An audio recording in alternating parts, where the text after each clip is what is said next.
లలితా త్రిపుర సుందరి చరిత్ర చాప్టర్ 1. సృష్టికి ముందున్న మహాశక్తి ఎవరు? ఒక్క క్షణం మీ కళ్ళను మూసుకోండి. సూర్యచంద్రులు, నక్షత్రాలు, భూమి, ఆకాశం ఏవీ లేవు. కాలం కూడా ఇంకా ప్రారంభం కాలేదు. అప్పుడు ఈ విశ్వంలో ఏం ఉంది? అనంతమైన నిశ్శబ్దం. ఆ నిశ్శబ్దం మధ్యలో ఒక దివ్య చైతన్యం. ఆ అనంతమైన శక్తే ఆదిపరాశక్తి, శ్రీ లలితా త్రిపుర సుందరి. ఆమెకు ఆది అంతం ఏదీ లేదు. సృష్టి, స్థితి, లయ కూడా లేవు. అందుకే ఆమెను వేదాలు పరబ్రహ్మ స్వరూపిణి అని వర్ణించాయి. దేవతలు కూడా ఆమె నుంచే ఉద్భవించారు. త్రిమూర్తులు కూడా ఆమె సంకల్పం వల్లే తమ కర్తవ్యాలను పొందారు. కానీ ఈ సృష్టిని ప్రారంభించాలనే సంకల్పం ఆమెకు ఎందుకు కలిగింది? అదే ఈ చరిత్రలోని మొదటి మహారహస్యం. ఇప్పుడు మన ప్రయాణం ప్రారంభమవుతోంది. ఆదిపరాశక్తి అనంతమైన శూన్యంలో ఏకైక దివ్య చైతన్యంగా విరాజిల్లుతోంది. ఆమెకు కాలంతో సంబంధం లేదు. ఆమెనే కాలానికి, సృష్టికి మూలం. ఒక దివ్య క్షణంలో ఆదిపరాశక్తి తనలో తానే ఒక సంకల్పం చేసింది. నేను ఒక్కదానిగా ఉన్నాను, అనేక రూపాలుగా వ్యక్తమవుతాను. ఆ సంకల్పం జరిగిన మరుక్షణమే అనంతమైన శూన్యంలో ఒక దివ్య ప్రకంపనం ఉద్భవించింది. అది సాధారణ కాంతి, శబ్దం కాదు.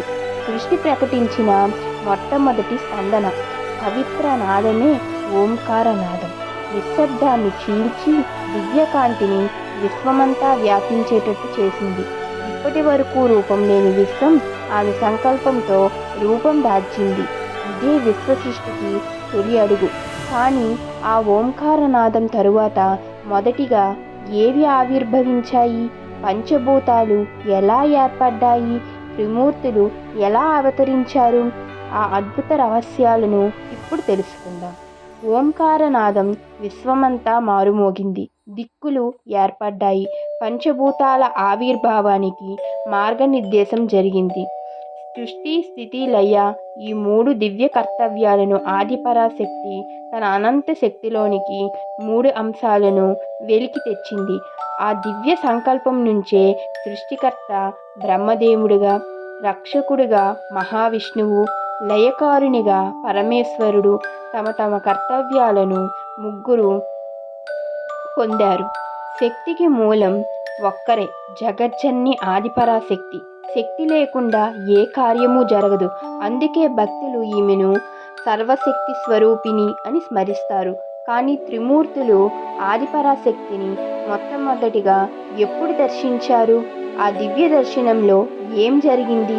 ఆ అద్భుత రహస్యాలు. ఆదిపరాశక్తి సంకల్పంతో విశ్వం సృష్టికి సిద్ధమైంది. దివ్యకాంతి మరింత ప్రకాశించింది. ఆ ప్రకాశం నుంచి సృష్టి, స్థితి, లయ అనే మూడు దివ్యశక్తులు వ్యక్తమయ్యాయి.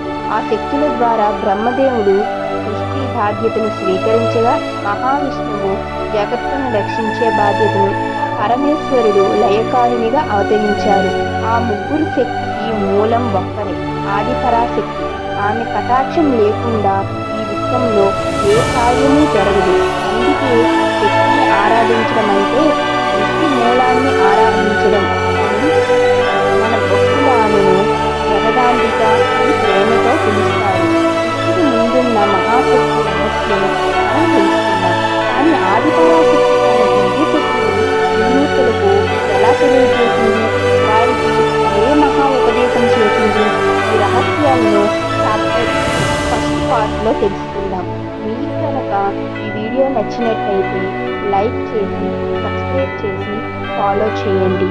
మన ఛానల్ని ప్రతి ఒక్కరు సబ్స్క్రైబ్ చేసుకోండి. శ్రీమాత్రే నమః. చాప్టర్ 2లో మళ్ళీ కలుద్దాం.